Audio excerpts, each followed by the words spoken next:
Well, it looks like Alabama may have lost out on one of their top quarterback recruits. So where will they turn?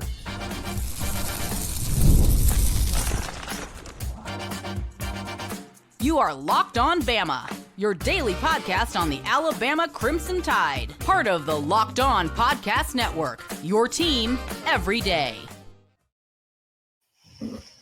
Hey, everybody, and welcome back into Locked On Bama, AHSA Radio Network's Luke Robinson. That's me.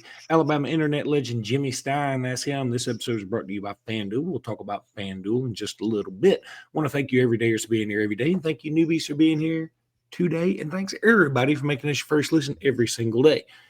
So, Jimmy, we're going to talk a little more about Daniel Hill later in the program. We're going to brag on the Alabama women. The women of Alabama are kicking chicken. And we're also going to talk some NFL talk. And, I thought it'd be fun to at least contemplate who would you have numbers retired for at the University of Alabama, because Colorado just retired 2 numbers. And I don't know. I'll give you my opinion on that in a minute. But I think we'll start with recruiting. You and I have been very high on young Mr. Derek Zammit. But that's never not going to be funny. I don't care who he plays for, but he's been Fong bombed to Washington. Now, here's the thing.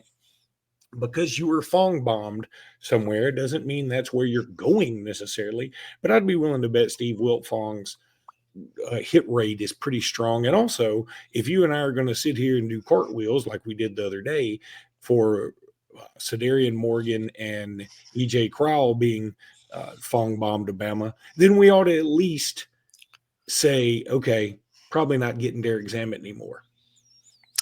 Yeah, that's right. If we're going to take Fong bomb seriously when it goes well for us, then we got to take it seriously when it doesn't go well for us. And he does have a really good hit rate. And again, nothing's official, but I think it's fair to assume that it's going to be correct because he bats, way over 50%. So, and this is a blow.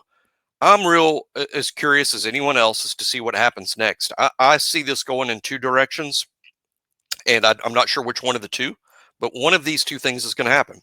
Well, I'll go 3, but really it's one of these primary 2. Number 1, they have a list, and there's someone on the list beneath Derek Zammit, the next guy up that they've already created this list for, and they just go to the next guy, whoever that happens to be. We don't know right now officially, but it'll be someone else that they liked maybe a little less than Zammit, but someone that they're pretty high on. That's the probable outcome here. Option B, and I sort of like this myself. I know a lot of you listening won't, but I do, and that is you find a lot of 5, 6, 7 guys that would come. That you think all have a chance, and you bring them to your first camp in June, and they literally compete for the spot. We sort of do it every year that we're going to take a kicker or a punter. That's sort of how that happens. And when you're like, there's no way that that's going to work. Well, maybe it will, maybe it won't in terms of producing a good player.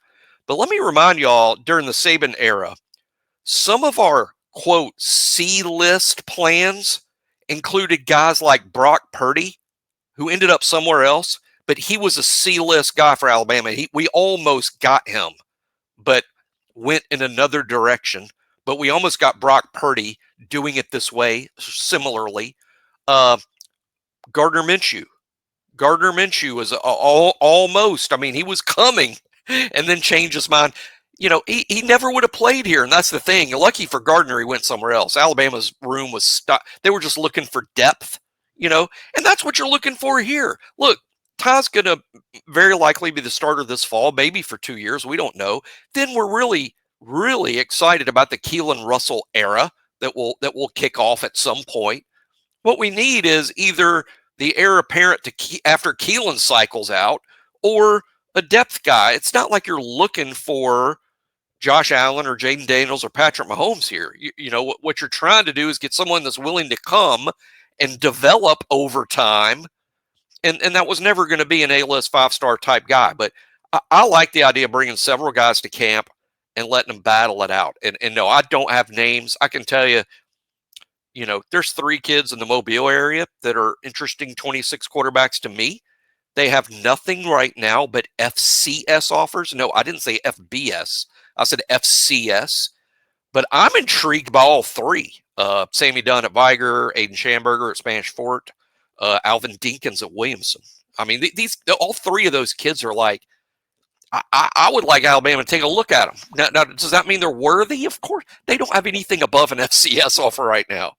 But I'm just saying there are always intriguing guys, and you just got to make the right choice like Alabama's done. Lane Hatcher was a C-list plan that was only here for a hot cup of coffee, and then he left, and then he went on to become almost the all-time leading passer in Arkansas State history. He was obviously a pretty good-looking player, Yeah, and if we, we're patient, we may be able to get Nico Iamaleava for like $15 or something.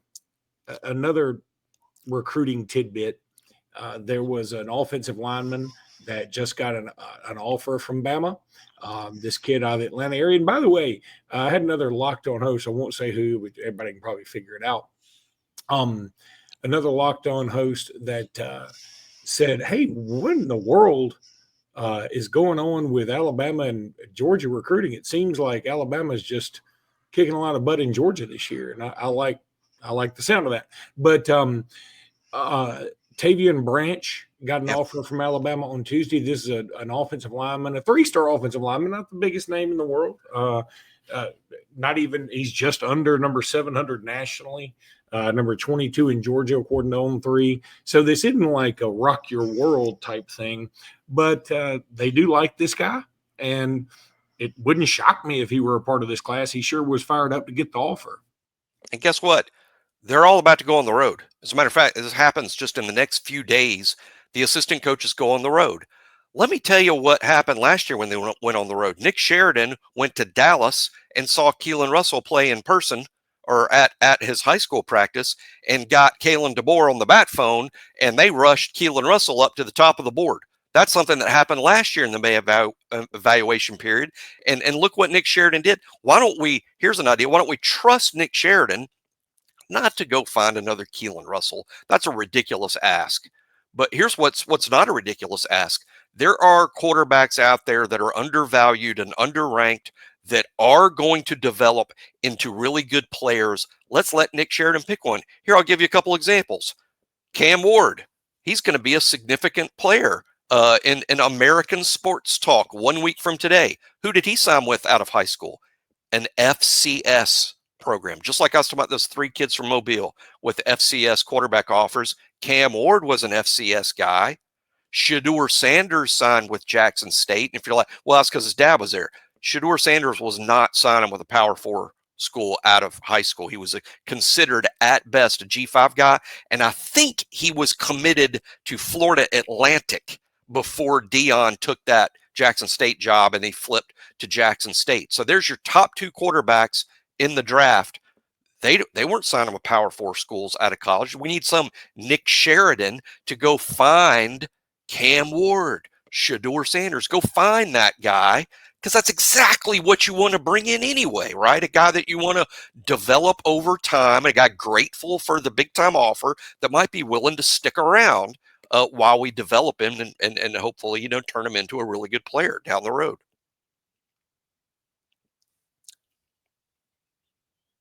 Time to talk a little FanDuel. The NBA playoffs are here, and FanDuel is giving you new customers an incredible way to get in on the action. This is awesome. Right now, when you join FanDuel and place just a $5 bet, just your first $5 bet, you get $250 in bonus bets if your bet wins. I love how FanDuel makes betting so easy, whether it's picking my favorite team or diving into player props. From 3-pointers to steals to assists, FanDuel has so many ways to bet your favorite player props, baby. You won't miss any of them. Don't miss out. Head to FanDuel.com and claim your $250 in bonus bets. That's incredible. Go to FanDuel.com and thank me later.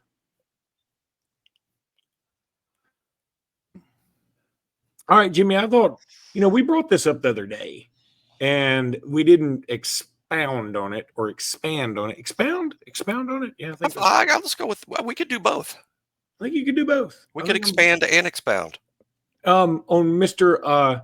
Daniel Hill. This is a guy that hey, do you like these new little things, these little banners I'm doing here? Yeah, how you doing that? I don't know. I was toying around with some stuff, and the best answer is I don't know, which would be really cool. I think you actually know, but if you didn't know, that is awesome.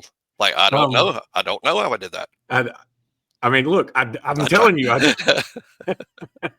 All right, but perfect. Daniel Hill, I'll let you talk a little bit more about him. I'm excited about him. I mean, I'll tell you, the prospects of a big running back again like that. I mean, we've had some other bigger, powerful type running backs. Derek Henry was okay. I mean, I was going to say outside of Derek Henry. I mean, of course, he's the freak of nature. But you know, Daniel Hill would be the biggest since him. I think I can't think of anybody off the top of my head that's even in the discussion. That's right. He would be our biggest back in a while. And I think, Dylan Johnson at Washington is a little bit of a guy to I mean, that's what's working for them in this offense, right? Is Dylan Johnson's kind of a powerful guy.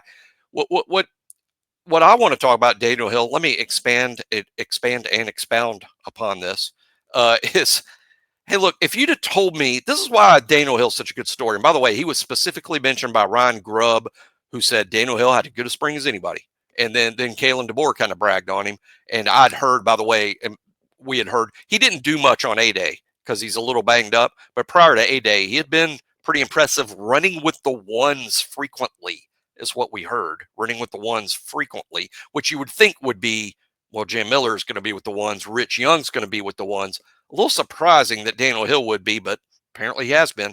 And this is what's I find fascinating. If you'd have asked me before the spring, I would have led you in the wrong direction, because you would have said, hey, what is going to be the surprise of the spring? What's going to be the story of the spring at running back? My first guess would have been, now that we move to a more traditional offense, Jam Miller. Jam Miller being one of the best players on the team this spring. That's my first guess in terms of a storyline at running back. Now that we're going to traditional run game, Jam Miller's taken off. That's guess number one. Hasn't really apparently happened. Guess number two, Rich Young entering year 3, more traditional attack, got Justice Haynes unclogged the depth chart. Now Richard Young can take on a bigger role, and he became a big thing. That would have been second guess. Apparently didn't really happen. My actually third guess might surprise people. No, not Daniel Hill. My third guess would have been that transfer from Louisiana, who Dre Washington, better than we thought, showed up, experienced, fourth-year senior, pretty physical, played a lot of college football. He showed up as better than we all thought he would be. He ended up with the ones. That would have been my third guess. Guess what? None of those three things happened, or none of those three things became a story of the spring. What did become a story of the spring was Daniel Hill, which would not have been among my first three guesses. And I think that's great. He looked a little, I've seen him on tape and around. He looks a little sleeker to me. I think what we're seeing is a slightly sleeker Daniel Hill with a little more burst, which is what he was missing a year ago. If you ask me, God, why didn't Daniel Hill play more? Why wasn't he a thing last year at his size? I think he lacks a little burst, but slim down or sleeker Daniel Hill, who loses 8 to 10 pounds of bad weight and just replaces it with 8 to 10 pounds of good weight. Now you got a quicker kid. And maybe that's what we're seeing in year 2. He's fantastic out of the backfield catching the ball. He played wide receiver in 7-on-7 work during the summer when he was at Meridian High School.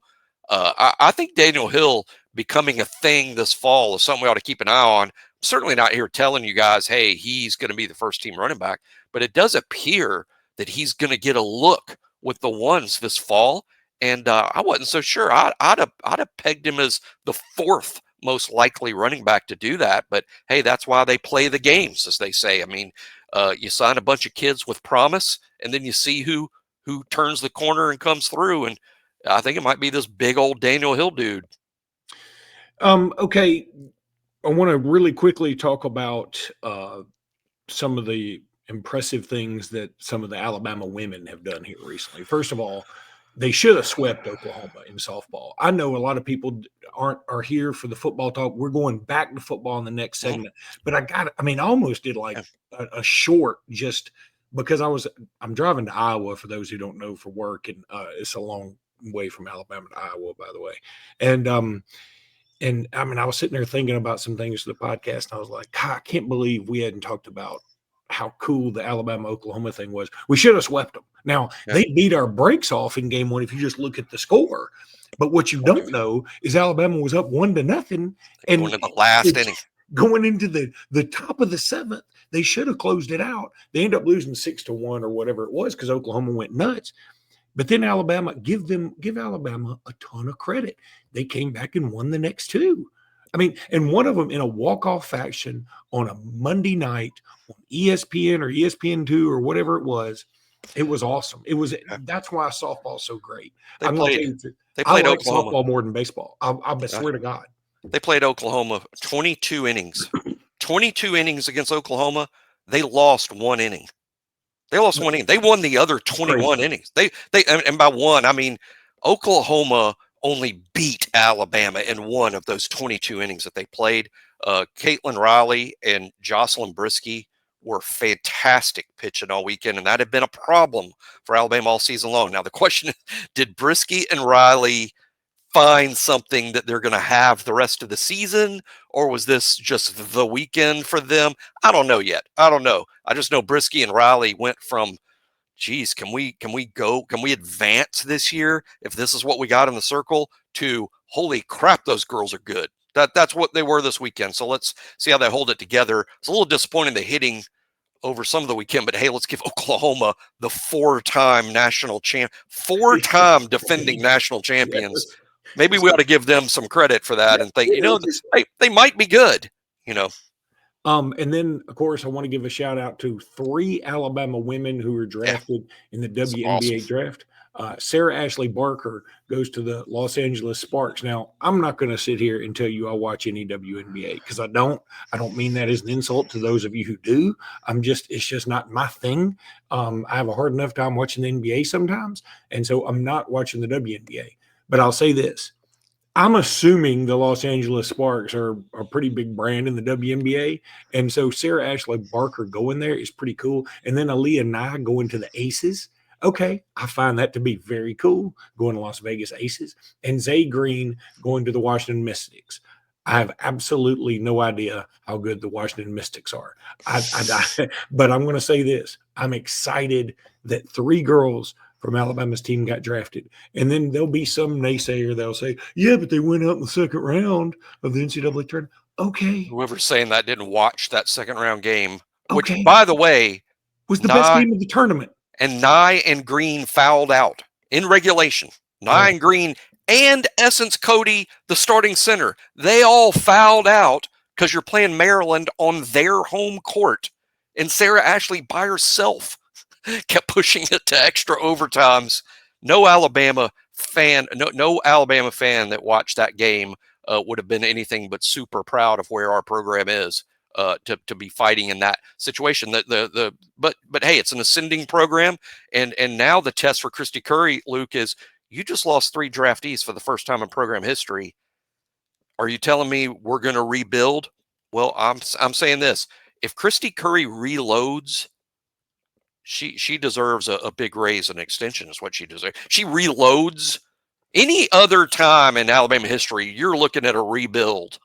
Let's see if she reloads. I'm guessing Alabama won't be so bad next year. Probably not quite as good as they were, but I'm not betting against that program right now. I think Christy's got it going on.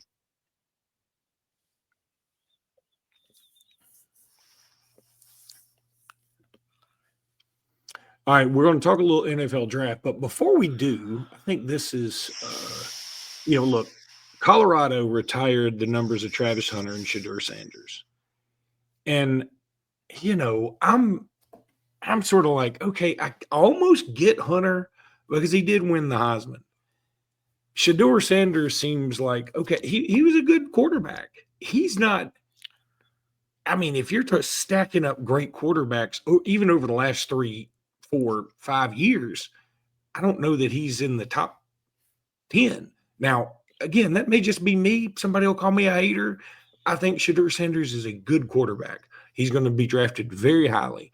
I also think if his name was Justin Smith or, Shedeur Jones, I think that he probably isn't drafted quite as high. I do think his last name and his dad helped get him a little bit more recognition and probably get him a little more cred. There's nothing wrong with that. I work at Robinson Iron. My grandfather started the company. My dad works there, and now I work there. So I am not against nepotism. They didn't have to draft you. No, they didn't have to draft me. You walked on. You walked on happily.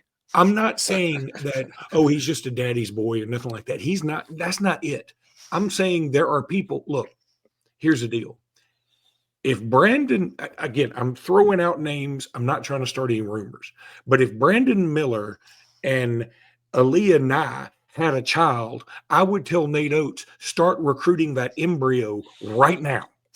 Do you understand? And so if you are Deion Sanders' son, you're automatically going to get moved up 2 spots. Wherever I was going to draft you, you're moved up, maybe 2 rounds. So I'm not against it. I'm just saying I thought it was maybe a little much to retire his number, but Colorado does Colorado. Now, the big question is, should anybody ever have their number retired at Alabama? And my answer is no, because we haven't done it before. And to do it now, the retroactivity that would take place to make this happen, because I don't have any numbers. You wouldn't have any numbers left. We'd have no numbers. I mean that in all seriousness. Yeah. Now, you think about this. So if there could be one number, let's tend like. Let's play a little game called Jimmy and Luke tend like. If you could tend like there was one number that would be retired for Alabama, what is it? 12? Is it 55? Is it 8? Is it 2? The good news is every time you name a number like that, I know who you're talking about. Yeah, I know. And so that means something. I hate retire numbers. I'm against it virtually anywhere, but I can only really speak about Alabama because that's what I know well. I ought to be 1,000,000% against it for the exact reason Luke's saying. If you pick out one guy, how are you not going to do this other dude and this other guy and this other guy? And there's just too many. And I think the Cowboys, I'm sure others do this too. I'm just using them as an example. I think the Cowboys do it right with like a ring of honor, or maybe basketball does it right by hanging a jersey in the rafters. I'm okay with that. Let's have a ring of honor. Let's hang jerseys in the rafters of Bryant-Denny. I'm not sure how you would do that, but I'm just saying I'm cool with honoring players to the nth degree because that's why Alabama has had so much success. Great players. Let's honor the great players, but retiring numbers, there's just not enough numbers. There's not enough numbers in Alabama, and you probably do have them at Colorado, but I don't even like what Colorado's doing. I mean, and hey, and I get that Travis Hunter is the best football player that's ever played football at Colorado. I mean, the Shedeur thing aside, as Luke pointed out, Travis Hunter's the best player that's ever played there, and I get that, and I somewhat get retiring his number based on he's the clear best. But I mean, we could have a shows all summer, Luke, on who's the best player ever at Alabama. We could argue over it for 3 months. There's just too many numbers. Yeah, you couldn't even start with like, do you know how many debates you'd have about quarterback? I mean, just you'd have the old guard telling you about Stabler and Namath and even Richard Todd, something like that. And then you'd have the newbies talking about obviously Tua and Bryce Young, who I'd probably vote for. But then you've got folks that, my generation and your generation, you'd say, well, I mean, Gary Hollingsworth was out of bounds that one year. That Jay Barker, all he did was win. So there'd be a lot of places to go. Now, I know some of the names I put in there probably don't really deserve to be in the discussion, but you know what I'm saying. I go back to Colorado just for a second. Like, I'm not 100% sure Darian Hagan and Cordell Stewart weren't better than Shedeur Sanders. I don't mean that mean.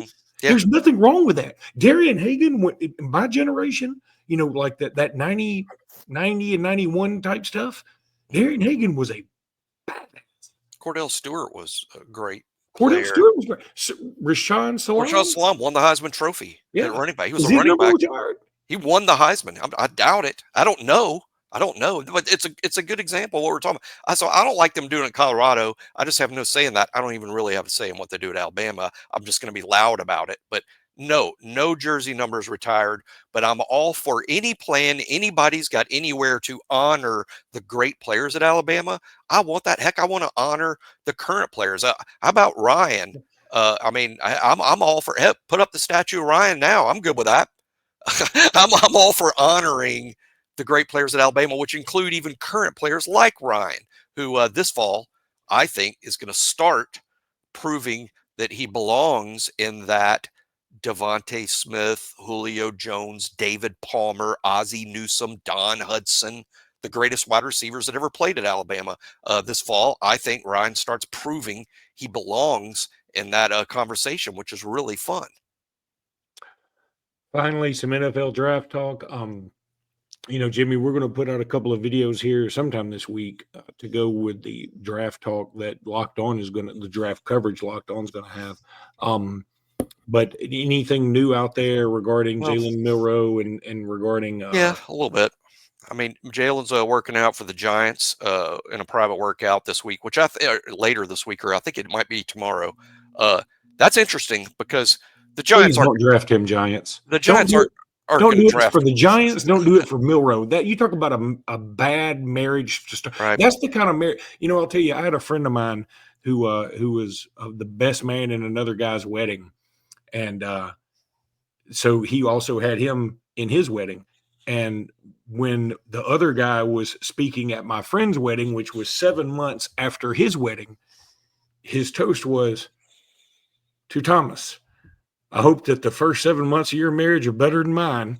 And then that guy got divorced about 3 months later. So, surprised it took 3 months. I'm a divorce lawyer. That's what I'm saying, that if the Giants drafted Milroe, you talk about the absolute worst marriage. That is, my 90-day fiance or whatever. That just has no chance. It's bad for both of them. Well, I will say that, again, the Giants wouldn't be picking Jalen Milroe. They picked third in the draft. They're not taking Milroe there. I know but I'm saying any round. The thought is that the Giants perhaps might take someone like Abdul Carter at that spot or Travis Hunter at that spot, and then take Milroe with their second round pick because they're picking around 33rd, 34th. And that's why they're bringing in Milroe and Tyler Shuck, who's also likely to be drafted around where Milroe is.